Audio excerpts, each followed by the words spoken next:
Hello everybody and welcome to another episode of Guys on Gaffr. My name is Joel and like last week there were just two of us.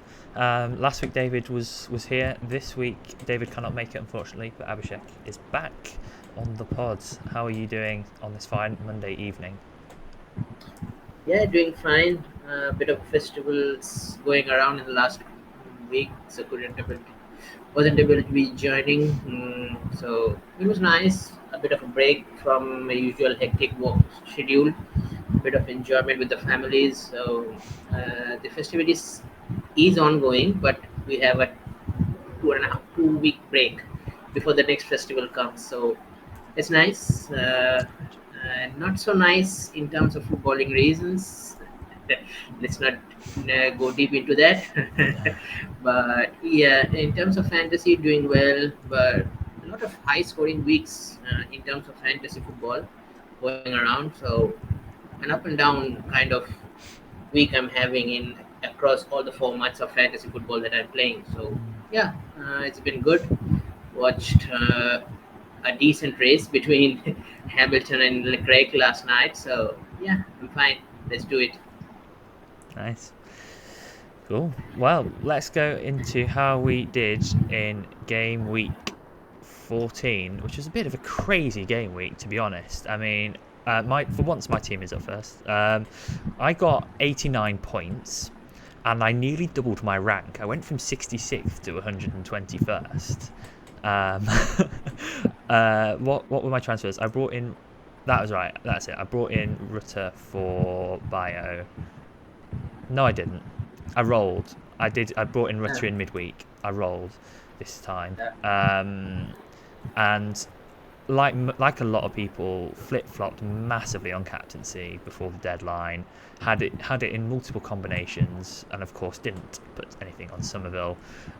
I went for the safe Leaf Davis, um, who my captain and my vice captaincy got returns, but Somerville went off completely, and I think a lot of people's weeks were determined by that. So owned him, of course, but it was a bit brutal not getting any captaincy points from him. And my defence has been a bit of a mess. Manning didn't play. Rankin Costello got hooked early.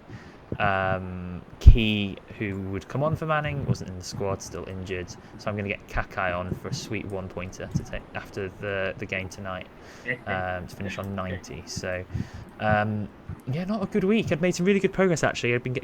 I've had quite a few green hours in a row. I was 66th, kind of in the top 100. Like, okay, this is a good platform to build on. And then this game week, very swingy game week, unfortunately didn't really go my way. But hopefully we can bounce back next game week. I say that I don't have any boosts. Some people will be playing triple, but never mind. Abhishek, your score this week. yeah, I mean, Somerville did not affect me that much in terms of points, but and also in terms of rank because I think I got a three place red arrow in terms of overall. But it was a crazy game week to start with because Somerville goes off in a half, You should then own him, comes off mate. after. Yeah, I Why did don't not you own own him? him, but Why? it's the reason why I did not own him is because uh, every week he's not going to have a 23-point week. If he's going to come off at 60 minutes every week because they have wingers now, that's the issue with him, and that's why I'm scared to go with him because he's after all a premium asset. And uh, I can't have a situation like a Mavididi situation again, or let's say a Nisbet kind of situation to start the season with. He did not start, came off, came on, uh, so Yeah. it really hurts me. But probably as long as I own the other players around him. From the midfield that is scoring points, I think I will be able to go by, but sooner rather than later, I need to look at Somerville, depending on the next set of boosts that we get after 15. So, yeah, that's one of the things that we need to look on. But speaking of my team, I got 75 points. Alan Wick was in my goal, so got nice 6 points. Leaf Davies got 8 points. Sam Byron got me 3 points. Ranking Castillo, as you mentioned, did not fetch me anything due because injured. Smodic, He's not injured. He got since the international break ended, he hurt or what? Or he came off. yeah, he got booked. He got booked and came off. Yeah, so yeah, that's Ranking Castillo for you. But yeah, hopefully he will return because he's playing in an out of position. So from midfield, so his chances of getting more points is considerable. Smodix did not do anything since the international break, so likely he will be going out in for the week. Norwich, did, when you expect Norwich to win, Norwich doesn't do anything. When you least expect Norwich to win, Norwich does gives you a lot of points. I mean, it's really weird right now. A roller coaster ride with Norwich. 4 defeats in the Sarah last with 5 for Norwich. Yep, that's weird because they are playing decent teams, not hard Mm, teams, yeah, but they're true. losing those teams. They're losing against the teams that are in the bottom half or the middle half of the table. That's going to cause trouble down the line. I think if they don't pick up their form. KDH with the 8 points he scored. I think he was my vice of 13.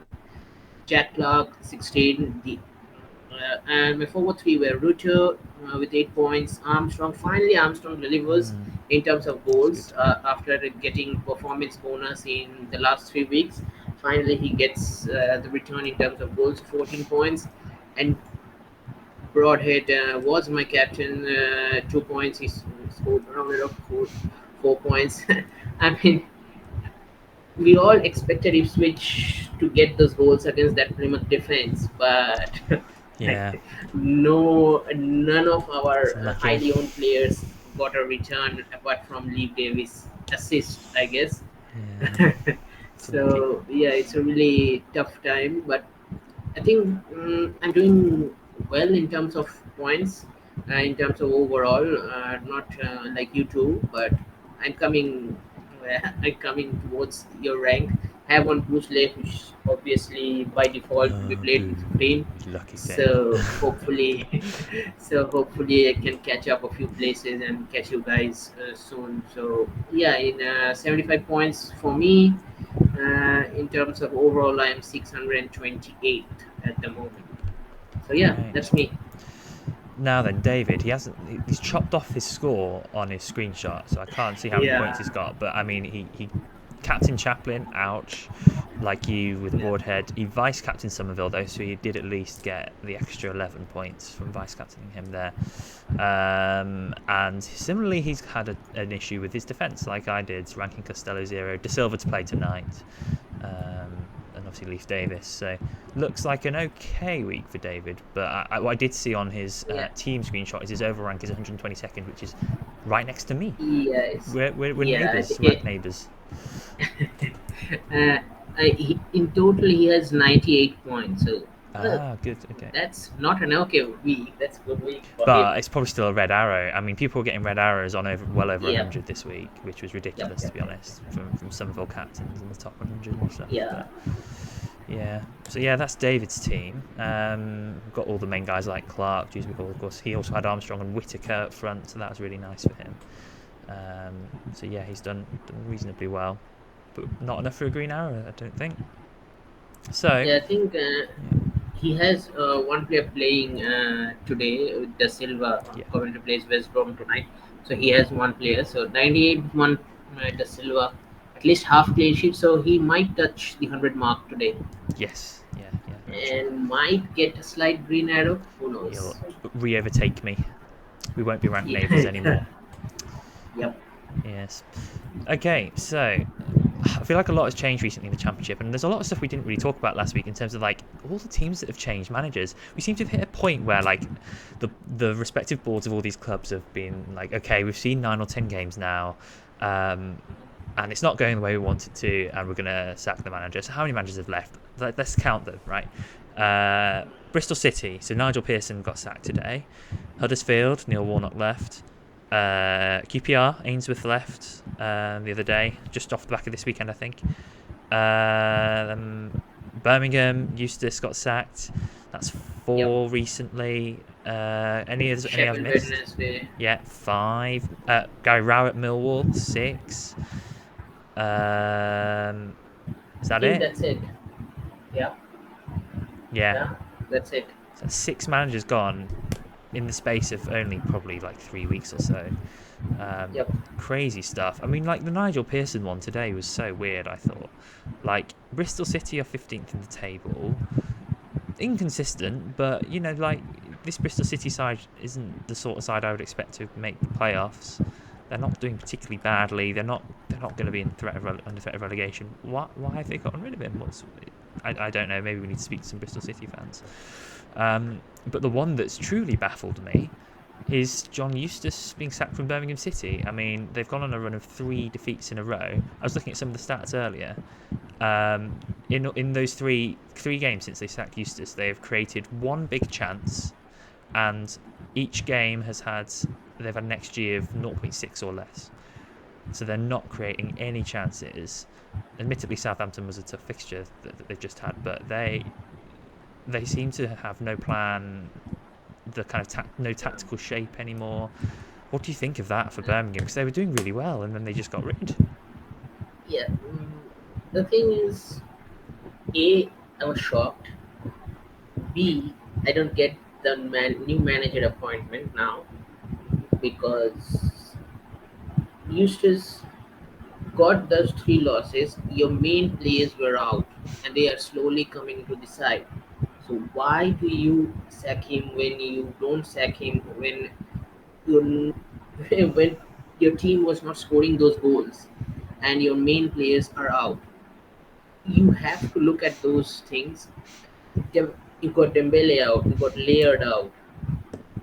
I mean, it's bad enough that your forwards can't score goals, but They you have to give him. they sacked Eustace off the back of a 4-1 win. Yep. And When they were scoring goals. Since Rooney's appointment, they had done nothing to of substance to say that Rooney's this. I can see what Rooney is trying to do. They've lost both the games. They didn't look like creating any chances. I don't know where they're going. All the positive vibes that were there with with Birmingham City uh, till game week 8 has gone. In 6 games, it has gone completely. And from 6th position, they've fallen down to what, 15th, 16th position. That's a massive drop off in terms of, yeah, it's a moving league, but that's a massive drop off from a team that you kind of, with the signings that they made, you kind of have an expectation now that they are going to finish in the playoff places. But I don't know where they are going now. So that's a weird. That's a weird club now. We have to go to take a look at that. Similar situation goes to Bristol as well. They don't have any scorers. I mean, Wyman is not the Wyman of last season. They are not scoring those goals. Pearson, it's bad. Pearson did a good enough job with the players in hand, and also they sold in deadline day. I think one of the best players they sold to Bournemouth Scott, yeah. on deadline day. So you have to give him that opportunity. But I think Bristol one was not shocked because he was there for 2.5 years, and still the kind of football that Bristol City wanted to play, it did not happen. So I think it's time to look for new direction. QPR, QPR one. Uh, did you watch the video of a QPR fan when they lost against Portville, I guess, or losing against Portville? And that fan, hopefully that fan is okay now because he was so frustrated, he was so I didn't see dejected. it, no, but Yeah, I think Jamie of Fan Sport retweeted it, so reposted it, so you can watch at the. So I mean, they really need a new manager and a new direction because they have quite a decent amount of youngsters coming up through their ranks, through their academy. So a nice little. I think John Eustace should be a good appointment for QPR because John he Eustace is could going to do. end up at one of these clubs. Bristol City, Yep. QPR, someone like that, and he's going to do a good Yeah. job, and he's going to make Tom Brady look Which. very silly. I mean, Tom Brady has gone. We want a big name. Ooh, Wayne Rooney, he's a big name. Um, Yeah. let's get him. But it's I couldn't think of. It's very hard to take a step backwards when you sack a manager, but they've Yeah. literally gone from being a team that could make the playoffs to a team that are going to finish mid-table at best. Yeah. Yeah. But We yeah, don't have a manager at we don't have a manager at Millwall, so I don't know mm, what's the situation there. It could become dicey pretty soon because they have some really good assets, mm, sellable assets, and if this club doesn't have a direction by January, then the likes of Fleming, the likes of Nisbet, Bradshaw could move on. mm. So Yes, yes, indeed. interesting times in the upcoming international break as well. What this club do in terms of managerial appointments, it Mm. remains to be seen. But as of now, yep, And they are in a situation for we'll a further. we'll have to keep an eye on that from a Gaffr point of view in terms of are there any clubs that are going to have a change in fortunes and improve Yep. significantly. So whether that may not mean that we need to get their assets, but they could become less targetable. Um, you've got to think about things like captaincy. A lot of things could change over the next few weeks with all these clubs. It feels like a lot of panic going on with all of these clubs making these changes. I mean, Millwall, like for example, we haven't considered any of their Gaffr assets really this season. But if they do start playing a more attacking style of play, which I don't know, they probably won't. But if they let's just say they did, you've got players like Fleming and Bradshaw who did really well at times last season that could come back on our radar. But obviously, we wouldn't go near at this moment in time. I think they have quite a few defensive options as well, Yeah, like so just Harding. expensive, aren't they? Yeah, that's the issue with them. But if certainly if some of our main assets like the likes of we need a replacement for Mumba now because the fixtures turn. So that 5.5 you have. So if you can stretch to 6, then you can have a few defenders from them. But certainly you have to look at who comes in and how they starts to play Mm, before moving forward, I guess. mm. Yeah, yeah. I think at the moment we're getting a real sense of how quickly the championship can change over a long 46-game season, how the narratives can change. At the international break, Stoke were on just 10 points. At whatever position that was, maybe like 20th or so. They've won 3 games in a row. They're now 11th. They've beaten Leeds. They've beaten Sunderland. And who did they just beat at the weekends? Yep. Um, Middlesbrough. Middlesbrough, that's right. So in 3 really tough games, they have come away with 3 wins, and it's just crazy how quickly things can change. Now they're just 4 points off the playoffs. It just shows that there's such a long way to go in this season, and a lot can change. And you look at any team down to even Huddersfield. I mean, Huddersfield won't make the playoffs, but they're all just a Yeah, change in they're fortune all. and improvement away from making a playoff run. So it's such early days at the moment still. Yep. Mm. One thing is for certain is that Leicester looks like they're running off. The only team that can catch is Ipswich. So those two spots, those two clubs are quite secure in the top of the table. The rest, I mean, any day, any given day, any team can beat anybody, and you can Mm. be in the playoff position. Uh, so unless this next week's match, the Leicester against Leeds, that's a Mm. crucial one Mm. uh, for Leicester to hold on to their position, that gap that they have, the top of the table, and for Leeds to cut that gap. Uh, that would be an interesting one for this weekend, and really intrigued to Yeah. watch them going at each other. And if Leicester win that game, the gap to Leeds will be 17 points at this early stage of the season, which is crazy. I mean, Yeah. maybe teams just below Leeds will win, and the gap to third won't be that big, but it's really crazy how far ahead they are already. I would like to get your thoughts on Ipswich, though. They've won 11 out of their 13 games, which is astonishing, really. Um, do you think they will finish top two, or do you think they will regress? Because obviously they're clearly overperforming at the moment, but they're also just a brilliant unit, a great coach. Yeah, do you think they will stay where they are, or do you think they'll go on a poor run and get reeled back in quite quickly? I mean, both Leicester and Ipswich didn't have an injury issue as of now to their key players. Mm, They only miss what half a game or one game or 1.5 games, maximum 1.5 games. mm, What happens to these two sides when the likes of St. Dewsbury Hall gets injured for at least 5 to 6 games? Say 5 to 6 games. Uh, Chaplin gets injured, Broadhead gets injured. mm, So how they cope, that will be an interesting situation. But as of now, I mean, Plymouth have shown us last weekend that Ipswich can be beaten. They can be go at. They can be mm, run at. mm, Because their defense looked vulnerable when Plymouth attackers were going around mm, at them. So that may be a template for other teams when they play Ipswich. But in terms of attacking prowess, both these sides have been doing very well. So unless there is, I need to see how tough they can be when an injury happens to one of their key players, how they react to that, how they keep out that, how they continue to hold on to their good form. So it remains to be seen. But as of now, they are the two teams that to beat, and which are playing wonderful football, really eye-catching football. All their forwards, all the midfielders, there is a real connection between them, mm.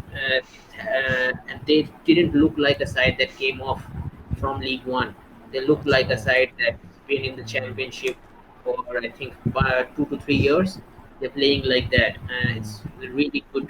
It's really good work and good recruitment by Ipswich board and McKenna as well. So mm. yeah, really impressed with Ipswich. Expectation was there that they're going to finish in the playoff spots, but Not this good though. Yeah. this good Yeah. Crazy. thing. I mean, the expectation of Plymouth and Sheffield Wednesday, we were spot on with that. It started to see how their team looks like, but Ipswich really surprised us Mm. altogether. It'll be interesting to see, I guess, how Ipswich deal with a bit of adversity if they have a couple of poor results in a row, and whether they then struggle and fall off a cliff, or whether they bounce back and show a good mentality. I mean, their fixtures Yeah, are still good for a good few games. Obviously, they've got the double coming up, Birmingham and Rotherham. We'll talk about that when we get to the questions. Then they've got Swansea, West Brom, Millwall, Coventry. So kind of a lot of middling fixtures, and then from 20 to 24 they enter a tough run. Um, they Yeah, I mean, they could run away with it if they continue to play as well as they yeah. have I been, mean, but I if suspect the gap will close at some point. yeah, I think whatever tough games that they have, they come out unscathed, and that's why they're looking like a team to beat Mm. now, because they have beaten the likes of I think Leeds. They've beaten Leeds, I think. Yeah, they did, I Uh, think. 4-2 or yeah, something. so I think they drew with Norwich or beaten Norwich as well. They played Norwich as well, I think, in the. Can't remember, to be Or honest. they have Can't remember. they haven't, I think. Yeah, but the tough fixtures that were there for them, they pull out of it. So that's why they are now in a position that where they can do some real damage to other teams' chances. Mm. So yeah, it will be interesting to see how they could play out, because uh, I really like the structure of their squad. I really like the fluid football that they're playing. Mm. Much was expected from other teams that were there in the championship, but they haven't been doing that. So it's really good to see. So yeah, as you said, if any adversity happens, if they lose two on the bounce, how they react. If they lose an important member from their squad, due to injury for a few weeks, how they react. Then we can get to see how good of a championship team they are. Yeah, yeah. I've got a question for you now. Now, Adam Armstrong has obviously come up with a really nice haul for those who held on to him for so long this week. Most people don't have him anymore. Do you think it's a case of we should consider buying him back? Particularly, I ask this in particular because Perot isn't performing that well at the moment. Um, or should we still be concerned about him playing a little bit deeper and not being involved as much? What's your take on Adam Armstrong at the moment? Is he? I'm guessing he's a hold for you. Yeah, he is definitely a hold for me. I get why people are not going for him because he's playing so deep. But from 15 to 24, Southampton's fixtures are not that hard, apart from Watford and West Brom, I guess. They face Millwall in the next five. Play Millwall, West Brom, Huddersfield, Bristol, Cardiff. So Not bad. if you own Piro, then certainly you can go for Adam Armstrong for him. But if you don't have a spot left, suppose say you have a forward line of Rutter, Chaplin, and Broadhead, I wouldn't mind selling one of the Ipswich guys after 15, obviously after the double game week. Wouldn't mind selling one of those Ipswich boys to and moving on to Adam Armstrong because those are plump fixtures. And till 24, they have a really good run. And they play in the next five. They play three teams who don't have a manager yet. Huddersfield has Darren Moore, but Huddersfield can be in a half. Huddersfield can look like nine pins, rolling like nine pins. Then they somehow manage to hold their end, I guess. So I mean, with all the attackers Southampton has, I mean, it's definitely a hold for me. Those who have him, those who don't have him, uh, if you want to have him, then Piro for Adam Armstrong is a popular move this week, or maybe Whitaker or Hardy for Adam Armstrong is a popular move. But don't sell for Ipswich forwards because sell Ipswich forwards and go to Armstrong after the double game week because Ipswich has a decent double game week and you would want to have all the attacking talents of Ipswich Yeah. in your 11. I'm finding Perot a really tough one at the moment because, like, I could sell for Armstrong. I don't think Armstrong's much better of an asset than Perot. I think they're quite similar in terms of how good they are at the moment. Um, there's just not many strikers holding their hand up and putting themselves in contention for a spot. I think Rutter, Broadhead, Chaplin, Whitaker are probably just the only really great strikers at the minute that Yeah, there's not many I, viable strikers in the game. Far fewer than I thought they'd be at the start of the season. yeah, it's really. I mean, there are different strikers there in other different teams, but how the managers manage them, it remains to be seen. But apart from these four, I'm not saying any one as of now. But the problem with Piro is that Piro is a center forward, and Fark is playing him at 10 to accommodate Rutter at center forward, and that has totally killed off his returns. That has completely killed off Yeah. his returns because he is a fox in the box. So he will score you points when he gets to the behind the defenders. He's not your main creator. So unless Leeds sign a number 10 kind of player, Piro will play at number 10 and Luther will play at up top. So now holding Piro is not a good idea. Similar situation is at Southampton as well. But Southampton do have players that can play at number 10. But the reason why I think Adam Armstrong is playing too deep is due to tactically, I think, and I guess to accommodate Che Adams and the likes of other forwards that are there at Southampton. I think just to accommodate all these attacking talents. I think that's why he's playing too deep or basically tactically.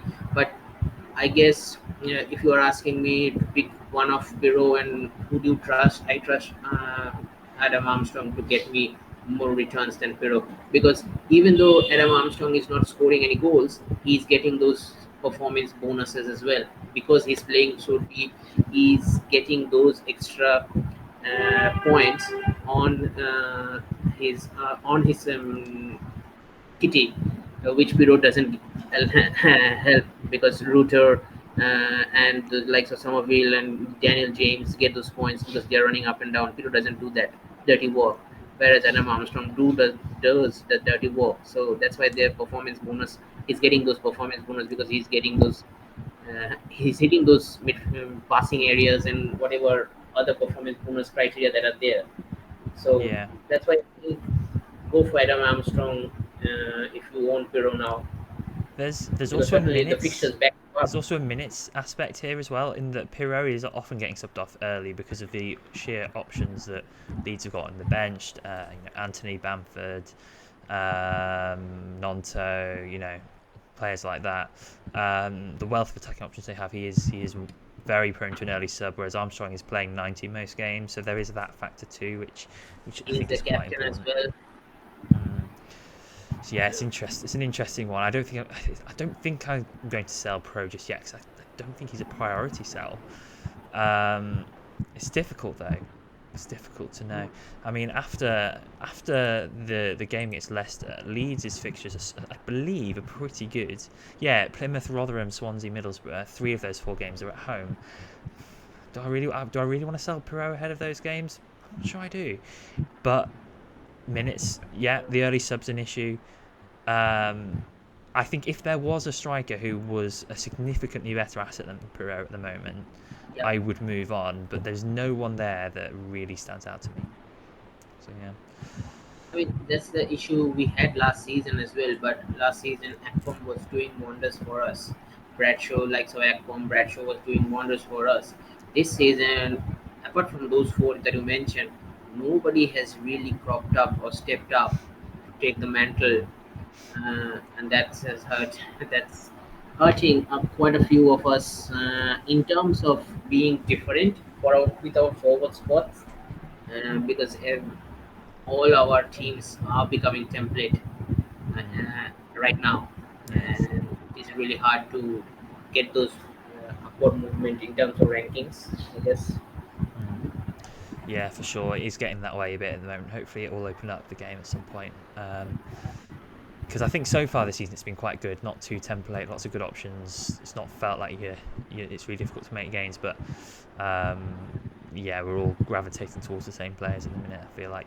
Is there anything else you want to talk about before we move on to questions, or should we do questions? Uh, no, I think just a bit. I think some car noises and honking noises are coming, I guess.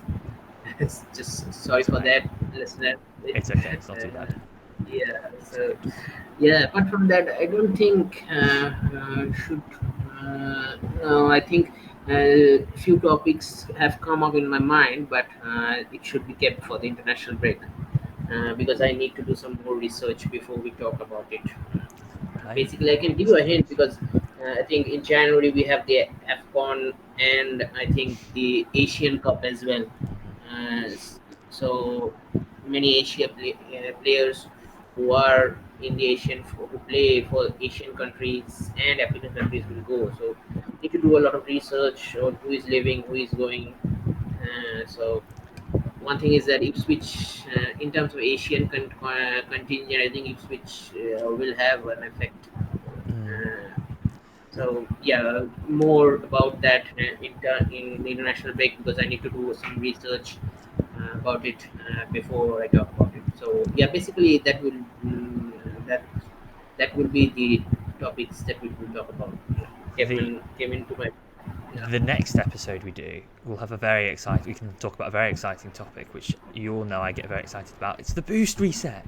It's the boost reset this weekend. So hopefully, at some point on Friday night, when once the game's updated properly, we'll be able to see what exciting things await us in the second third of the season. And we'll have plenty to talk about in that regard, I'm sure. Let's go on to questions then, shall we? As David's not here, do you want to do them? Yep. Take it away. Okay, yeah, from Pemberton FC at Pemberton Gaffr. He's our UCL Champions League and Europa League contest creator for Gaffr. So nice guy. So he asked for. It's not a question but a statement. We shouldn't be touching anything for the mighty Rotherham, should we? From the mighty Rotherham, should we? Yes, obviously, as people will probably have noticed by now, we've not actually talked about the double game week yet, and that's because the questions are, a lot of them are centered around that. Well, a couple of them are anyway. My opinion on Rotherham is no, don't go. There's no point using a transfer on any of them. I looked at their data earlier. There's the highest. I want you to have a guess, Abhishek. What do you think the XG is for the highest, the Rotherham player that's got the most XG this season? Point 56. What 0.56? 0.56. No, they're better than that. But the person with the most XG is Fred Onyedinma on 1.6 from 12 games. So they are not very good in attack. So there's no point. You shouldn't buy an attacker, even with a game at home to QPR. It's obviously a great fixture, but 2 home games. I don't think you should be getting any attackers. And defensively, they're the worst, probably the worst team in the league at the moment. So Yeah, I mean, the only guy I can think of, and the reason why I'm saying this because I'm going for him is Johansson, because I'm going to get a bunch of save points and a half clean sheet maybe. I'm not bothered about the score line. I'm just bothered about the points. so, so I'm thinking about getting Johansson in for the double game weeks to maximize, to throw one last dice in terms of team building, I guess. But that's for me. But if you're looking from Rotherham, apart from Johansson, nobody should come at your vicinity. Nobody. yeah, And you could get Johansson so if you wanted to shift Hladky to an attacker. So you could kind of do Hladky to Johansson, then someone else to an attack if you've got 2 free transfers. yeah, Problem with Johansson is he's 5 mil. So you're either going to have $1 million of budget sitting there that you don't really want to have on a dead goalkeeper afterwards, or you're going to have to make another transfer to put him down to a fodder goalkeeper, which is why I wouldn't do it. But the problem is apart from the I have Hazard.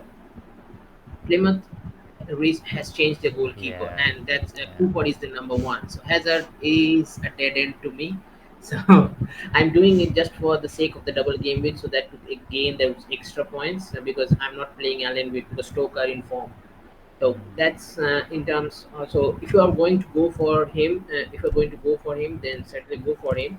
But that really depends on how you look at game week 15. Just because we're saying go for Rotherham doesn't mean you have to go for Rotherham. He may not get any save points at the end. I have the luxury to do it, but that doesn't mean that everyone should do it. So yeah, Well, apart from Rotherham, you never know. Jeepers Keepers might come up in the next set of boosts, and then you've got him for that. yeah, that's a whole different question because that we haven't got that boost in this Clutching set. at So let's not straws. talk about. Very Yeah, much clutching at let's straws there. let's not talk about it. So yeah, in terms of Rotherham assets, nobody should be at your vicinity. So that's Cool. Pemberton question. Next is Gaffr Hoops at the red Gaffr_hoops. He's asking who are the best 3 Ipswich assets for next game week. Thanks, gents. So Broadhead. don't okay. Before Davis. I answer. Uh, Number 3. I think we're really trying to work out who's the third best because I think that's a bit more debatable. I think Broadhead and Leif Davis are comfortably the top 2 in terms of the data so far. Who would you put as number 3? it's quite tricky because a lot of managers have Ladaki already, and it's there comes a situation that you But want to have Chaplin. yeah, let's just pretend you're just picking the top 3. Yeah, Who are the top 3? I, And then we'll I talk mean, about whether you should get the top three if you don't have the top three. If that makes sense. If you've got clarity. Good idea. I think Davies, Broadhead, and Chaplin clearly are the top three candidates from Ipswich on current form, and rest of them is quite tricky to me. Depends on the situation or a team situation that many managers currently have. You could go for Lateki. Burns is not fit. If No. Burns was fit, then you could have gotten to Burns as well. But rest of the guys, they're really rotatable because the likes of Hutchinson, Hurst, they're quite rotatable. Well, So yeah. What I will yeah, say so is Hurst's underlying data is better than Chaplin's. I haven't looked at bonus, but I've looked at like XG and XA. Hurst is better than Chaplin's at the moment. That's not to say he's a better option than Chaplin, just because, as you say, probably a bit more rotatable. yeah. Chaplin's minutes are pretty secure, Mm, particularly in a 3-game week, whereas Hurst is probably more rotation prone. But it is something to note. yeah, I wouldn't be opposed to someone going for Hurst instead. Um, yeah. it's not a lot in it. Not a lot in it. Yeah, that's the thing with Ipswich because they have too many players for one position, Mm, and McKenna rotates them quite decently, quite mm-hmm, good because you get Hurst playing 2 games, then somebody else plays 2 games. Somebody else. The common factor is always is Chaplin because mm, he doesn't seem to get any rest. no, yeah, Broadhead has got his rest. Hurst has got his rest. I think another forward is also there. He's currently injured. He will also come into the party as well once he gets fit. So they have quite a few options. So in terms of minutes, if you're playing a boost, let's say you're playing triple triple and you want a third assured triple triple captain candidate. So that from that sense, I think Chaplin deserves to be ahead, miles ahead, even though in fair, terms of numbers that you said, even the first is ahead, but I think Chaplin gets the nod. fair play. Question: I have 2 free Yep. transfers and I have Hladky.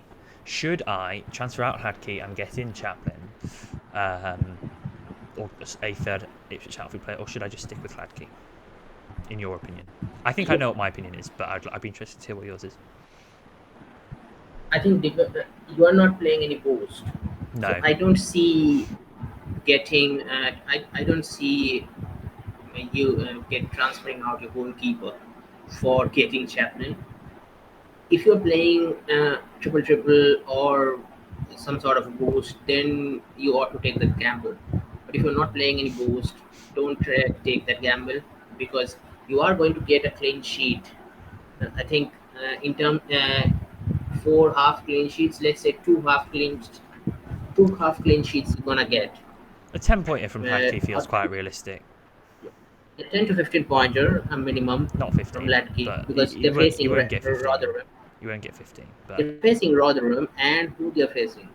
yeah, but goalkeeper ceilings are normally 6, so like 2 clean sheets, he's probably going to get 12 unless he gets some save points. But I mean, they're facing Birmingham and Rotherham, so clean sheet is a banker. So, yeah, yeah, and so Birmingham aren't good offensively at the moment, are they? So yeah, so yeah, who knows? But yeah, the base is 10 points. So why would you transfer a 10-point guy if you're not playing the boost? Because if you what Chaplin max to max, you going to be vice captaining him maximum. That's what 1.5. yeah, yeah. So I yeah, do agree I with don't. you. I agree with you. I'm Yeah. leaning not selling him and just having him, and Broadhead and Leaf Davis. I think that's probably. I think generally other transfers can be used more wisely in other areas than that. So I'm with you. Next question. Yeah. So next question is James Wood. You've James missed Suki. Kyle's, by the way. Okay, in there it's Kyle, right? But I'm going to be coming to Kyle a little bit because Ah, I okay. think uh, just to have a different start to this question pattern, I think Okay. he is asking boosts would make things interesting for the next set. So we are talking about Jeepers Keepers. My That is the fave. one that would be making, if it makes, it will be really interesting. And any more boosts that comes to mind from the World Cup game? Well, we'll get a biggie. We'll get one biggie, and that biggie will be one of probably away days, follow the leader, Hmm, and there's another one, a budget buster. I reckon we'll get one of those, but maximum one. yeah. The rest, who knows, really? I mean, I hope we get Jeepers One thing Keepers. is for sure, we are getting overall back. So Oh, yeah, absolutely. let's talk about five sets, five boosts, because overall will be uh, get we get. Yeah, as you said, budget buster. One of out of budget buster, cheaper keepers, follow the leader, and what the last one you said? Those are the three big ones. Away days, away days. Oh, Yeah, yes, away already. days. Okay, which big Yeah, one do you think they're going to do? I'm going to say Budget Buster. Should be fun. yeah. I think I'm quite. I had a nagging feeling that we're gonna get away days because we have a lot of away games for our from Leicester, from Plymouth, from Ipswich. A lot of away games in the next set, and quite a decent away games as well. So yeah, wouldn't mind away days to be honest. I hope we get Follow the Leader again, because that adds a completely new dimension to boosts that I've never Yeah, that we. That's very different to a lot of the other boosts in Gaffr, in that it's incentivizing triple ups. Like, you need to have 3 triple ups and target 3 yeah, specific teams. None of the boosts really do that in terms of like a team specific angle. So I hope we get that again. I enjoyed that boost last season. It was really fun. yeah. I think we got that for the leader in here or in the World Cup. I It think we was in got this it for game. the It was in this game. Oh, maybe in this game. both. Maybe both. No, definitely. I feel like we have gotten the boost in the World Cup game because Might have we done. played in Croatia. I mean, who was the Yeah. goalkeeper for Croatia? Follow the leader. Yeah, We we played did. with that. Yeah. Of So I think, course. yeah. We did I'm get into 50 championship game as points. well. Okay, yeah, that's that I forgot it, but the World Cup one I haven't forgotten because the Croatian goalkeeper scored me 50 points from a goalkeeper. That's half of the Ridiculous. points. Ridiculous. So very, so yeah, it will be interesting to see what set of posts we get. Cannot wait to discuss about it in the international break as well. I think after we get the reset. So hopefully, James, that answers your question. Now, let's move on to Kyle. He's asking, okay, he's being an advert of his team, It's like, which I which team get could this because, possibly be that he's referring to? yeah, I mean, I get why he's Stoke so Gaffer happy. at Yes, Stoke so happy, Gaffer.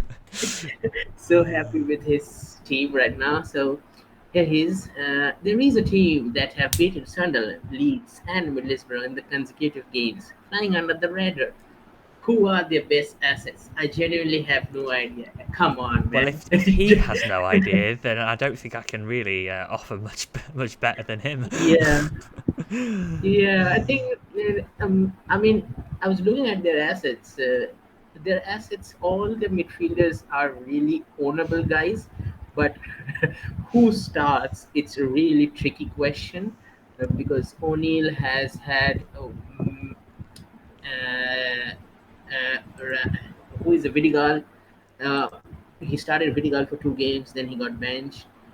The only guy that has played for the last 5 games, all the 5 games, is Daniel Johnson. He can be another option. He can be opted because those midfield guys are really cheap. Stokes midfield guys, Aksabnich can be another option. They have, I think they signed a new guy from this season, which has gone slightly under the radar. I haven't seen him. Who is he? Laris. I think he's an Algerian or African descent, something like that. So yeah, the top 4 guys from the Stokes midfield in terms of Gaffr, I think Vidigal, Johnson, Laris, Haksabnich can be an option.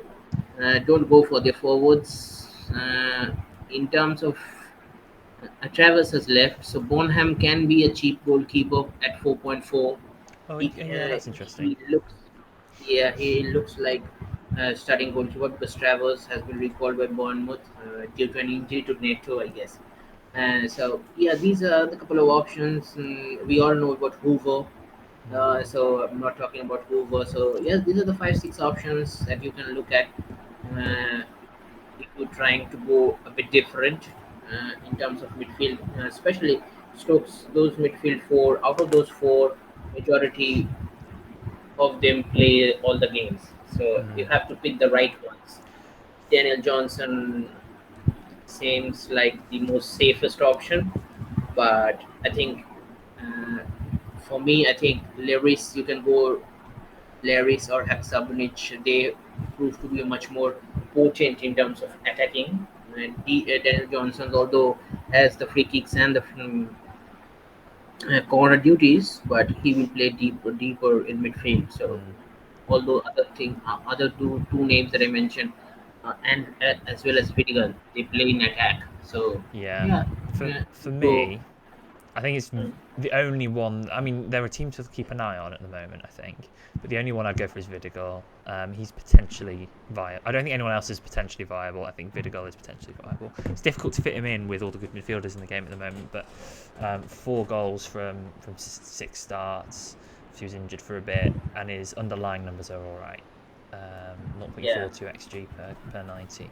So yeah, Mm. like he's could go for him, but I wouldn't go anywhere else. Yeah, so hopefully, Mr. Stoke Gaffr, uh, that gives you some idea about your beloved team. So yeah, moving on. I think this. No, we have a couple of more questions. Not a troll. Okay. His Twitter name is at. Okay, I'm not saying the at because I can't pronounce I'm the not sure at. what that is. Uh, Yeah, yeah, so he's asked, dare I lose Clark or Mavididi to make a space for Somerville or type? I'd do Mavadidi to Somerville in a heartbeat. Yeah, that would be my answer as well. I mean, do not take out Clark. He is Sunderland's the man right now in terms of getting the goals. He has the penalties as well. So, yeah, Somerville's if been you one of are the best going, assets in the game for a while. yeah, if you are He hasn't going, shown up with the points until this week, where he's obviously gone crazy. But that a haul like that has been coming. Um, he's the best asset in the game. I Okay, mean, just not only Somerville has gone crazy, Daniel James has also gone crazy in he actually that did a game. goal. And, Two in one game. yeah, 2 goals, and 2 of those goals were assisted by Somerville. Yeah, That's it. It was crazy. It was crazy. That first half, West Huddersfield Leeds were really looked like the fire. Leeds of old, of the Bielsa side that Oh. we used to see him scoring goals, bucket load of goals. So Mm, yeah, so hopefully not a troll. That answers your question. cool. Then yeah, then we have a couple of questions in the group chats. One we have the old group Gaffer group chat that we had that's still running. Christopher Heath, he has asked. He has given us his team first. So let's for all our listeners, let's talk about it. He has Dieng in goal, Paul Davies and Mumbai in defense. His five-man midfield is Somerville, Philogene Bides, Sara, Dewsbury Hall, and Clark. The two strikers is Spiro and Chaplin, and he has Adam Armstrong sitting on his bench. So he's asking, that's his team. He's asking, with reference to my above team, what changes will you guys make, if any, for Game Week 15 for high flying Ipswich and early season strugglers Rotherham? I also have Adam Armstrong sitting on my bench. So basically, he's asking that's his squad. Should he get any Ipswich play or other players? And if so, for whom? I'd consider Piro to Broadhead. I would also. I don't know if he's got Hadke on the bench as well. I'm guessing not, as he's not mentioned him, and he's not in the No, current yeah, he's 11. not. So Yeah. I consider Pirro to Broadhead. I would maybe consider Parl to an Ipswich defender potentially, No, I think. like Clark or something. But I mean, he has Davies and Chaplin already, so I don't think he should go for he should anyone. get a third. They've got a double game week. Yeah, that Hero to Broadhead is Yeah, the only one I think he should do. that's probably Apart the from move I'd that, do. if you yeah, apart from that, I think if you have another free transfers, then certainly go for another option, but Mm, not Rotherham assets. yeah, No. agreed. The only thing that I can suggest is I don't know what his second goalkeeper is, and he has Dieng in goal. So if he Yeah, doesn't, Blackie. if he yeah, so he can get Johansson in for his second goalkeeper if he has the money, because he already has three Ipswich players locked in. So he can go if he has another transfer, then he can go for Johansson. So yeah, that should be. I think that should be it. If you don't have any transfer, if you have only one free transfer, then Christopher just do Biro to Broadhead. That's it. Cool. Yeah, so Um, that's question 8, and I think the last question has come in my profile from hold on, from yeah, here it is. The last question is from Paul Cartwright, another loyal listeners of our pod. He says, "Do you rip your team up to bring Ipswich players, considering he doesn't have any Ipswich players?" it's hard to know without knowing what his team is, but if you don't have Leif Davis, you've got to get Leif Davis. Essential Yeah, for a double. And I would suggest if you don't have any Ipswich strikers, then you probably have maybe a Plymouth striker like Hardy or Whittaker. Hardy and Whittaker are both still great assets, but because of the double, I would probably sell them at least one of them for Broadhead. Um, but you don't need to rip. No, you don't need to rip your team up. But you should yeah. bring in. You should probably bring in. You should probably have three. You Mm. should have three Ipswich players in your team. The Yeah, only caveat is if you have only one free transfer and one Ipswich player in your team, it might not be worth a hit. I don't know. yeah. Um, Okay, let me say this. The three options that we talk about, Broadhead, Davies, Chaplin, any of those three, if you don't have, you need to have one. If you have one free transfer, then you need to have one. Second, if you have a boost left and by default you have to play the boost by this way, then the hit transfers make sense yeah, and you go yeah, for all the three Ipswich players that we mentioned for -8, because if you're playing a boost, -8 will be recovered quickly by one player alone will be recovered. So that's the scenario.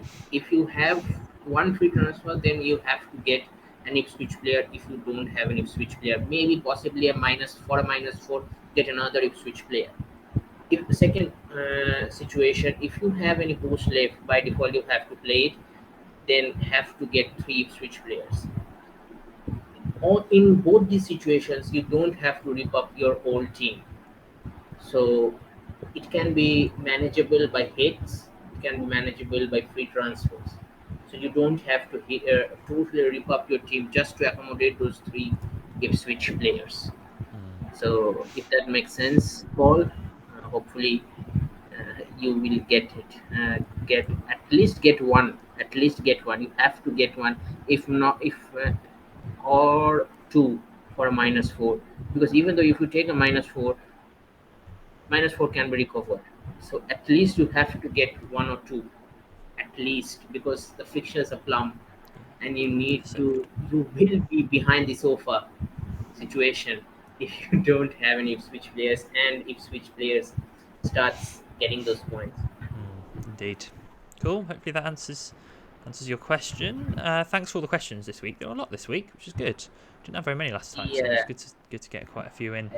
yeah, Um, and I think before we move on to our team drafts, I think he's a Norwegian guy, Riker J. Wilhelm. He has asked us before, when my voice was a bit on the lower side. So, he has asked us that have you guys changed uh, have you The hold sound, on yeah. 1 minute. Was it the Yeah, sound sound. question? Yeah. Yeah, I'm he's sure he has it on the have you fixed your microphone. sound yet? Yeah, I have replied him. Yes, my voice is louder now. So yeah, And clearer.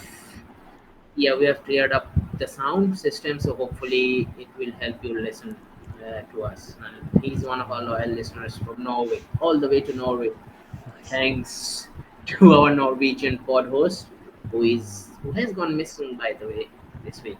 So yes. due to work commitments, of course, comes ahead Hmm. before this. So yeah, hopefully that answers all everybody's questions. Thanks guys for sending us a lot of questions. David will be pissed off because again we have got a lot of questions and he has missed the pod. Yes. Oh well. Never mind. So Right. Let's look at our teams then. So mine's on the screen now. I've got two free transfers.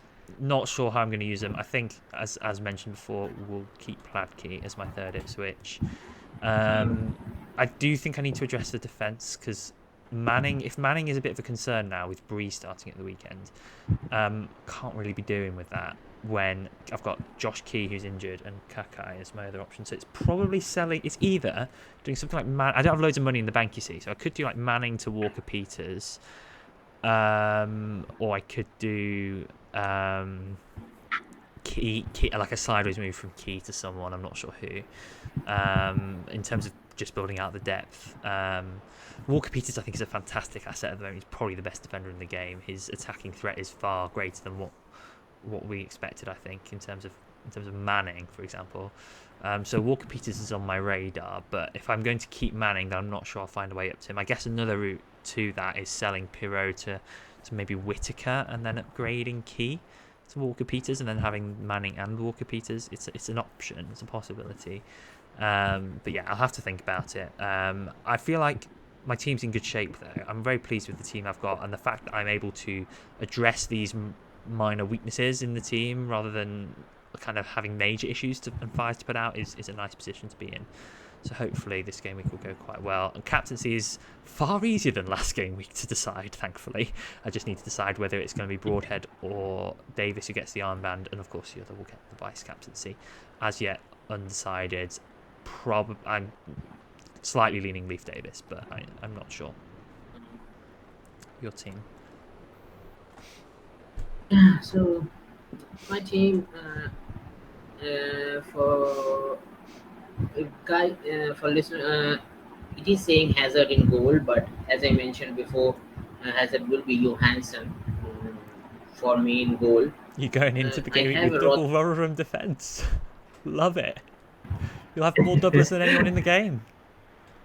That's so good. probably because I have one, two, three, four as of Ooh, now. yes. Who knows? I might add one, but it will be for -12. But as I'm playing a boost by default, I'm not too bothered. But I'm playing a midfield Dynamo's boost. What? That there Oh, is, sorry, you've played triple triple already. Okay, okay. yeah, triple triple already. So midfield Dynamos is my odd one out here. So I am going to play it midfield Dynamos. So before Hazard will be Johansson. I have Lembikisa, Davis, both have doubles, and Mumba as of now. The midfield part Clark, Dewsbury Hall, and Sara is not going. Those are three of the five midfield options. Smodix and Hogg will make way for one of Philogen Bides, a two of sorry, Philogen Bides, Fetigal. I have Morsi in my what do you say in my wildest dreams because I don't know if I can get to Morsi without considering other midfield options that are really good and that are having really good fixtures. But if I plainly go for a double midfield, then Morsi seems to be the one that I should get. But um, those are the three options. Out of those three, two will be in my team. Now, another one, I still don't have Somerville. That's the issue. I still don't have Somerville, and I don't know. whether I want Somerville after before I see any boost. If the boosts help me, that yeah, then I can get. If the boost doesn't help me, then I don't think I will get Somerville at all. But I need to have a plan to get him. If he goes off like that, Yes. he has this crazy knack of going off. So I need to have a plan for that. But as of now, he's not on my plan right now. And my two forwards will be Armstrong and Broadhead. I will be benching Rooter because Leeds have a tough game against Leicester. Although Leeds are at home, but Leicester are the toppers of the championship and they're playing really well. So I mean, I am playing midfield dynamos on a week where where Ipswich, arguably Ipswich players are the players to go with, Yeah. and I don't have a boost to It's not go with ideal. any Ipswich players. So hopefully, I might get more say in just for the sake of it because he has to get somehow an assist It's got to be a or midfielder there something. you could go for. Yeah. Who? Yeah. What's the other boost that you've played? You played triple triple and what? Overall, my team was in mess, so I have played overall. So are you not considering part of the bus there with Oh, no, Leaf no. on Leaf Davis? No, no. I have played home advantage and triple triple. Are you not? Park the bus. Could you not park the bus? I think you should. You I should mean, park the I bus. have Lamisa Davis, Mumba, Ranking Costello, Byram. Not ideal for park the But you bus. could maybe like sell Rankin Costello and Byram for another Ipswich defender and someone else like Walker Peters or something, and play part of the bus. And then you'll have potentially 3 doublers on part of the bus. Mm, Obviously one was mm, Rotherham, but you know two doublers yeah, is you're getting a lot more yeah, fixture gain from that. But yeah, but I guess you've got to weigh that up with Clark, Dewsbury Hall, Sarah, who you could midfield dynamos. It is tricky. It's yep, not clear cut. yeah, It's not clear cut. yeah. I mean, So they've got much Sarah nicer. has Blackburn at home, Dewsbury Hall Leeds at home, Swansea. I was after seeing some park the bus drafts on our Discord channel that we have. Uh, I mean, I was keen on getting some defenders, but Mm. then I have those three midfielders sitting on there. Those are the top three scoring midfielders: Sarah, Dewsbury Hall, and Jack Clark. Yeah. So I really want to have those situations, those teams, because they are not playing each other. That's my Mm. biggest caveat. They're not playing each other, and they're playing defenses that are not keeping any clean sheet. So I really want to attack those fixtures with those midfield players. That's why I'm staying away from the Pogba's. But You you know what the rightly other option mentioned, is? There's another if option I here. play the bus, I would gain at least two fixtures. There's another Yeah, option go here, on. which is Goalfest. You get to keep the armband on Broadhead. You get ×2 from him, and then you get his goal points. I don't Yeah, know. I don't know because obviously the big problem with part of the bus midfield dynamos is you don't have any armband, any multiplier on Broadhead. But obviously with Leeds and Leicester, if Leeds and Leicester had better fixtures, I'd be way up for it. But they're playing each other. That's difficult. Dewsbury Hall doesn't have the yeah, goal threat anyway. He's more of an assist guy at the moment. Well, he does have goal threat, yeah, but he's getting most of his points from assists. yeah. I mean, that's the issue with boldface because there is no clear-cut goal scoring options because Adam Armstrong scored last weekend. It doesn't guarantee that Adam Armstrong will score this week as well because he's playing deeper. Rooter, similar situation goes to Rooter. If Somerville and Daniel James and Pirro get all these returns, Rooter will not get any returns. Mm, And an assist doesn't count as a goal faced. yes. So, so I think midfield dynamos is my safest bet in terms of getting those points. In terms of if I look at from the points angle, if I look at from the fixtures angle, as you mentioned, Park the seems like the decent option. But I don't have a decent defenders to bring in for ranking Costello and Byram, and and oddly enough, I don't want to sell those two guys. So the odd one out sticks out is the midfield dynamos, Yeah, and I fair. can, yeah, and I can go a bit different with my two midfield options. The other those that are there.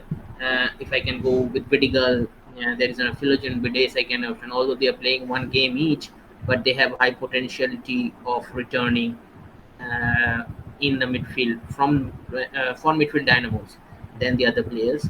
So Yeah. yeah, hopefully I can bring something just to gain another fixture. I may bring Mossy in if I think that Hull will not because Hull play West Brom. That might be a tricky game, and that's away as well.